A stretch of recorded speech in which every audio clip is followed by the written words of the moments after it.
పెళ్లికి ముందే గర్భం ధరించి ఆపై వివాహం చేసుకుంటే, ప్రేమ పేరుతో గాని ఆకర్షణ వల్ల గాని స్త్రీ వివాహానికి ముందే గర్భం ధరించి ఆపై ఏదో ఒక రకంగా దాన్ని కప్పిపుచ్చుకొని ఆపై వేరే వ్యక్తిని పెళ్లి చేసుకుంటే వచ్చే సకల పాపము చేసుకున్న వ్యక్తి వంశానిదే.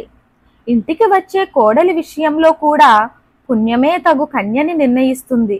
ఆ తర్వాత చేసుకున్న వ్యక్తికే పిల్లలు కలిగినా వారి పరిపూర్ణ వంశస్థులు అవ్వరు.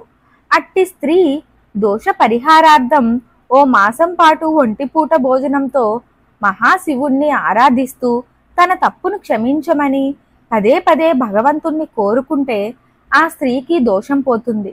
భర్తతో కలిసే రోజు పూర్తి ఉపవాసం ఉండి కలిస్తే కొంత దోషము పోతుంది. మరిన్ని ఆధ్యాత్మిక విషయాల కోసం మా ఛానల్ను సబ్స్క్రైబ్ చేయండి. వీడియో నచ్చితే లైక్ చేయండి, షేర్ చేయండి, కామెంట్ రూపంలో మీ అభిప్రాయాన్ని తెలియచేయండి.